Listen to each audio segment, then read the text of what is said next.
दो खास मेहमान हमारे साथ जुड़ गए हैं चर्चा करने के लिए। डॉक्टर डीके अग्रवाल, अध्यक्ष chamber of commerce and industry के हैं, और दूसरी तरफ अमीरुल्लाह खान, अर्थशास्त्री हैं, वो हमारे साथ जुड़ गए हैं। सर, दोनों का आपका बहुत बहुत स्वागत है हमसे जुड़ने के लिए।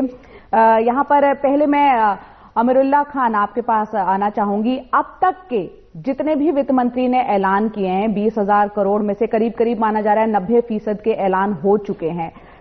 अभी तक के ऐलान से आप इसको किस तरह से आंकेंगे? जया, अभी तक जो ऐलान हुए हैं उसमें अगर आप ब्रॉडली देखें तो कोई गलत ऐलान समझ में नहीं आता, लेकिन दो मसले हैं उसमें। एक, उसकी मैथ्स पता नहीं कहीं से गड़बड़ाई हुई है, क्योंकि अभी तक समझ में नहीं आ रहा है कि कितने पैसे अलॉट हो चुके। एक अंदाजा ये है कि 90% हो चुके हैं। अगर 90% हो चुके हैं तो इन 90% में ये जो आज का मसला है अपने सामने, जो बड़ा प्रॉब्लम हमको नजर आ रहा है, उस पर कितना आउटले हुआ है। और उसमें अगर आप देखें तो ये 4 प्रेस कॉन्फ्रेंसेस में सिर्फ एक बार फाइनेंस मिनिस्टर ने कहा कि सोशल इंफ्रास्ट्रक्चर को हम कुछ मदद करेंगे। तो क्या मदद करेंगे, जब आप उसको गहराई से देखें तो उसमें बस ये हुआ है कि वायबिलिटी गैप फंडिंग 20% से 30% हो गई है।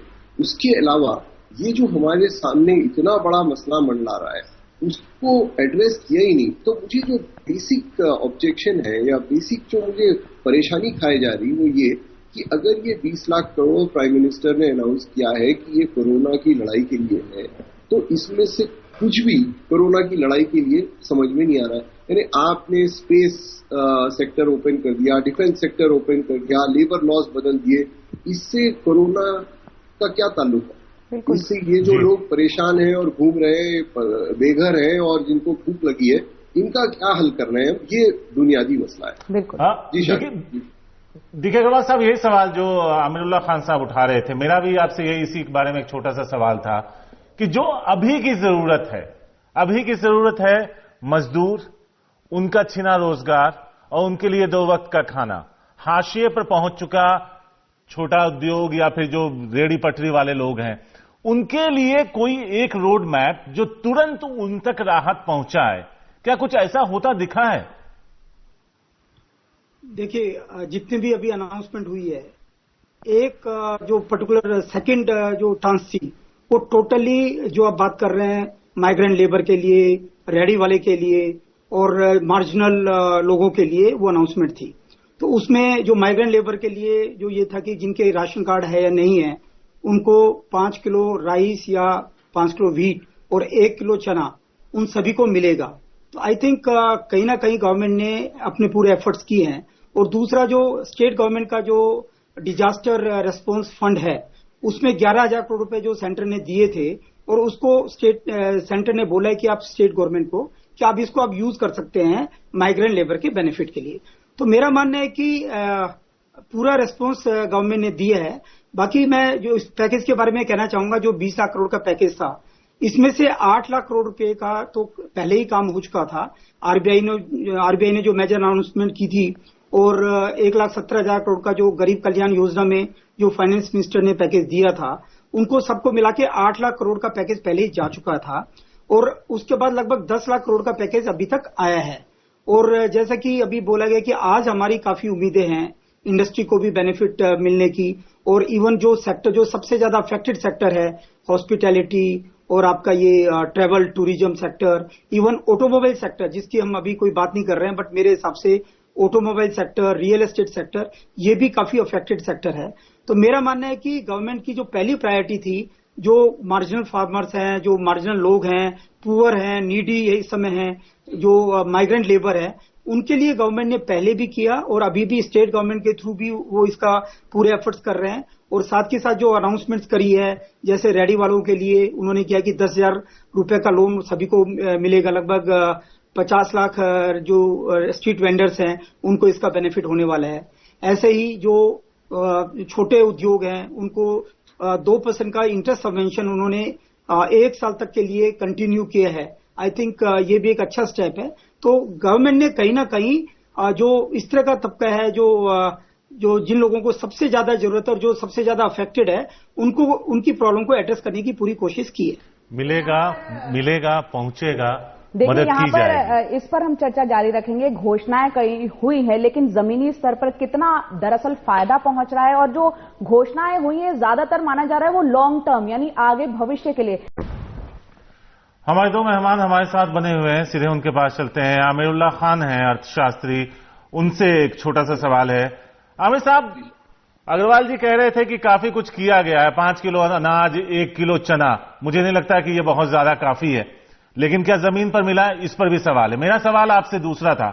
मेरा सवाल यह था कि मिडिल क्लास भी एक उम्मीद लिए बैठा है, क्योंकि वो तबका सैलरीड होता है ज्यादातर, और उसमें से भी कईयों की, एक बड़े तादाद में लोगों की नौकरी गई है या फिर उनका पे कट हुआ है।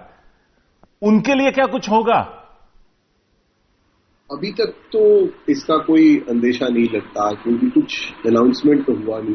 देखिए, अगर आप और मुल्कों में देखें, जैसे मैं इंग्लैंड, यूके की मिसाल दूं, वहां पे क्या किया गवर्नमेंट ने कि जैसे डेंटिस्ट हैं, अगर आप डेंटिस्ट हैं तो आपको आपके अगले साल की इनकम का 80% अमाउंट ट्रांसफर कर दिया गया, ताकि आप अपने स्टाफ को पे कर सकें। तो इसी एक बड़ा मसला अब ये हो गया है कि लोगों के पास, जो छोटे उद्योग वाले हैं या मिडिल क्लास हैं, उनके पास पैसे नहीं है कि वो या किराया दे या अपने मुलाजमीन को तनख्वाह दे। ये ट्रांसफर हुआ गवर्नमेंट का। हमारे पास यही मसला बड़ा रहा है कि हम हरगिज ये नहीं कर रहे हैं कि हम लोगों के अकाउंटों में पैसे ट्रांसफर करें। अमेरिका में देखें आप, हर आदमी को जो एक लेवल के नीचे है, उसको 1200 से $2100 ट्रांसफर किया जा रहा है। हमको चाहिए था कि ये करते। देखिए, हमारे पास सबसे बड़ा मसला, और हमारे पास एक ही मसला है अब, और वो मसला है इस डिजीज और इसके जो इम्पैक्ट है उसको सॉल्व करना।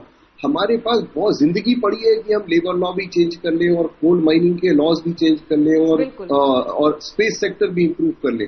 तो शारिक, आप जो कह रहे हैं वो हमें ये जरूरी है कि वो जो मिडिल क्लास जिसकी नौकरी चली गई है या खतरे में है, उसको हम कुछ ऐसा 3, 4, 6 महीने के लिए आत्मनिर्भर हो, वही वर्ड यूज करूं, और उस पैसे को वो इकोनॉमिक स्टिमुलस में तब्दील करें। अगर हम ये इस तरह से इनडायरेक्टली लोन की तरह से डिस्ट्रीब्यूट करेंगे तो ये तो हरगिज नहीं पहुंचेगा।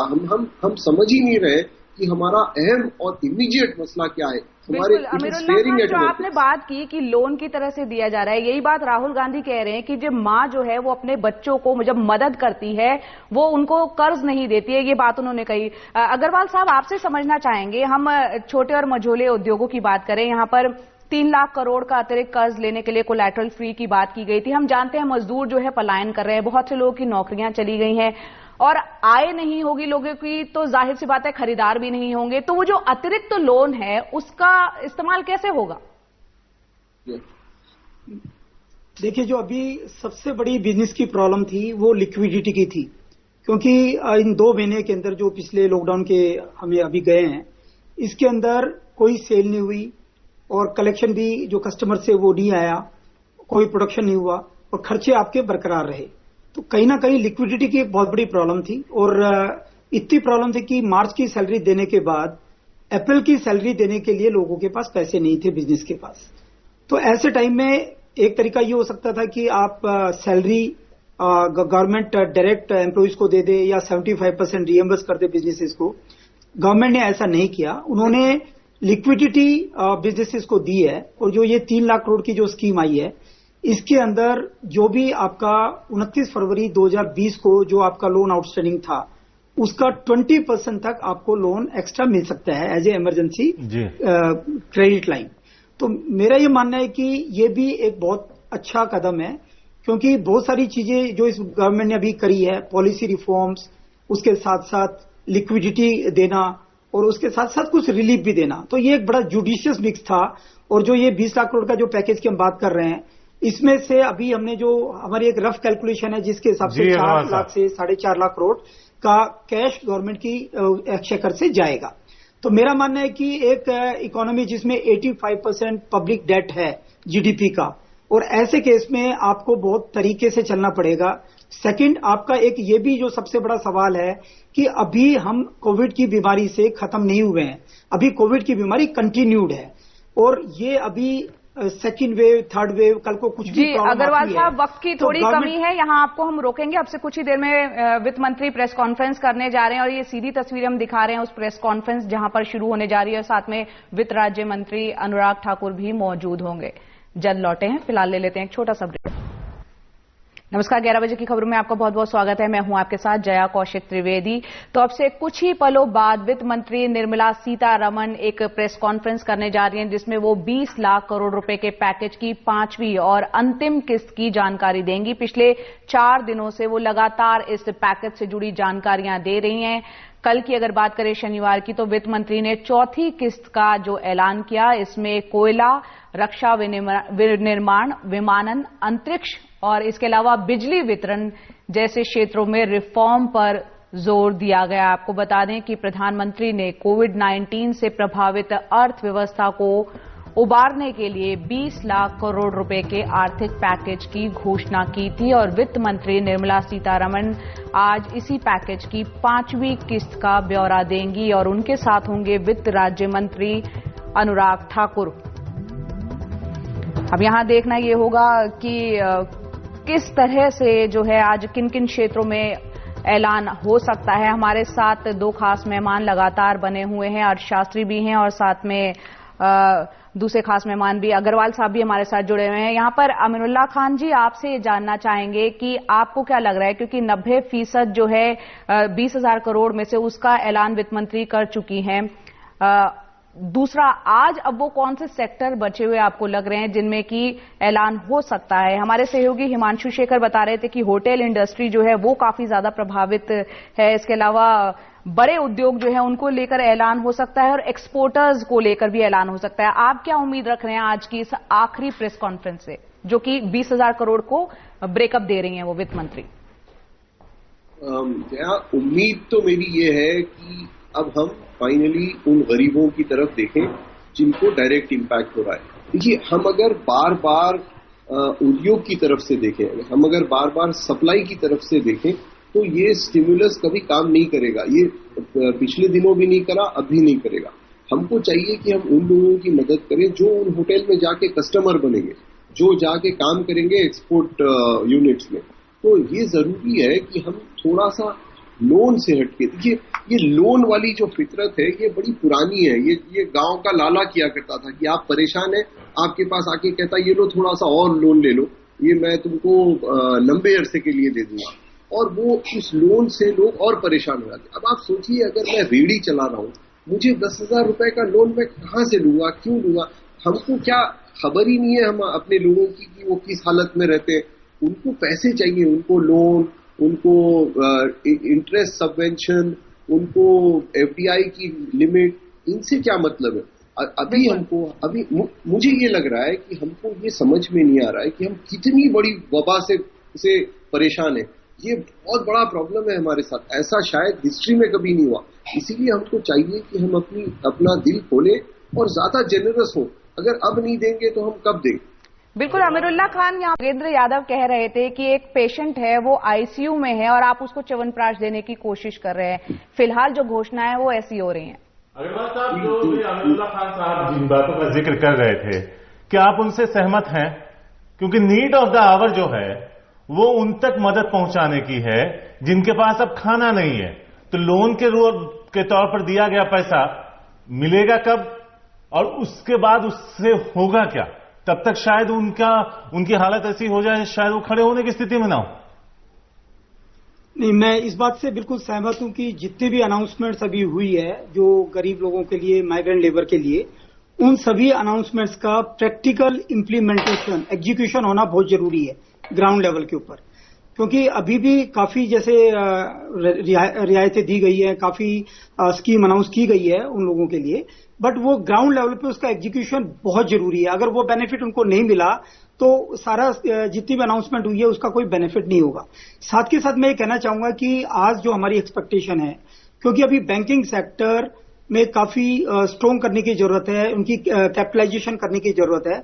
तो मेरा मानना है कि आज शायद एक अनाउंसमेंट 1 लाख करोड़ या 1.5 लाख करोड़ की बैंकिंग सेक्टर को कैपिटलाइज करने की आए, क्योंकि ये भी एक बहुत जरूरी है। अगर हमारा बैंकिंग सेक्टर स्ट्रोंग नहीं रहेगा और जिस हिसाब से कोविड-19 के बाद एनपीएस की प्रॉब्लम आने वाली है, उसके लिए ये करना बहुत जरूरी है। आर्थिक व्यवस्था को स्ट्रोंग बनाना बहुत जरूरी है।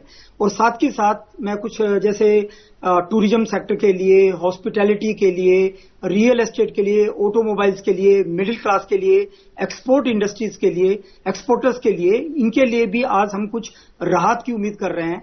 और जहां तक जो लॉकडाउन पीरियड के अंदर जो नुकसान हुआ उसकी कहीं ना कहीं भरपाई होनी चाहिए, क्योंकि अल्टीमेटली अगर आज इंडस्ट्री रहेगी तो एम्प्लॉयमेंट भी रहेगा।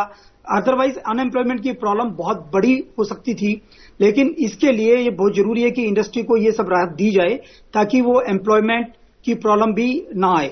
तो ये बहुत जरूरी है कि आज ऐसी अनाउंसमेंट्स जरूर कहीं ना कहीं देखने को अपने को मिले। तो यहाँ पर अनाउंसमेंट हो रही है, लेकिन जमीनी हकीकत क्या है? आमिरुल्लाह खान जी, आपसे समझना चाहेंगे। हमने देखा कि पीएम केयर्स फंड से 1000 करोड़ प्रवासी मजदूरों का, क्योंकि बार बार जिक्र हो रहा है और वो हादसे का शिकार भी हो रहे हैं, उनके लिए किया गया। अगर एक आंकड़ा यहाँ पर देखा जाए 2011 का सेंसस, उसके मुताबिक 14 करोड़ जो है संख्या है प्रवासी मजदूरों की, और 2020 का अगर आंकड़ा देख लें इन प्रवासी मजदूरों का तो 23 करोड़ वो संख्या हो जाती है। 2011 के सेंसस के मुताबिक 1000 करोड़ अगर उनमें बढ़ता है तो एक प्रवासी मजदूर पर 71 रुपए 45 पैसे पहुंचते हैं। 2020 को अगर हम छोड़ भी दें उस सेंसस को, तो आखिरकार सिर्फ घोषणाएं हो रही हैं, हकीकत में जेब में पैसा तो जा नहीं रहा है। जी बिल्कुल। और अगर आप एनएसएस के डेटा से देखें तो ये साफ जाहिर है कि तकरीबन 8 से 9 करोड़ मजदूर जो है वो उसकी नौकरी चली गई है और वो स्ट्रैंडेड है हर जगह पे। अगर आप इन मजदूरों को चावल दें, ये हमने जाके देखा भी है, लोग कह रहे हैं सर अगर आप हमको चावल बांट देंगे हम इसका करेंगे क्या? उनके पास ना चूल्हा, ना पानी, ना तेल, वो करेंगे क्या? हमको चाहिए था कि हम 1000 किचन बना देते अभी तक, उसमें कितना टाइम लगता। देखिए मुझे ये लग रहा है कि हम कहीं पे ये समझ रहे हैं कि ये बजट सेशन चल रहा है और जो बातें हम बजट सेशन में करते थे एनडीटीवी के पैनल में, वही बातें हम फिर से कर रहे हैं कि किसका अलॉटमेंट, कितना अलॉटमेंट किसको हुआ। वो अच्छी बातें हैं और वो करनी भी चाहिए, वो फरवरी में करनी चाहिए। अब हमें मसला सिर्फ ये है कि वो जो बेचारे लोग बिल्कुल परेशान हाल है, जिनके पास वाकई खाने को नहीं है, जो पैदल चल रहे हैं, जिनके लिए मद्रास हाईकोर्ट के जज ने कहा है कि मैं रो रहा हूं पैनल पे बैठ के, उनकी बात करें हम और बातें क्यों कर रहे हैं? हम मुझे कल आमिर साहब और अग्रवाल साहब, आप दोनों को यहाँ रोकना चाहेंगे। वित्त मंत्री निर्मला सीतारमन उस प्रेस कॉन्फ्रेंस में पहुंच चुकी हैं जिसका इंतजार किया जा रहा था और ये उत्सुकता भी है कि आखिर वो आज किन क्षेत्रों को राहत की खबर करेंगे।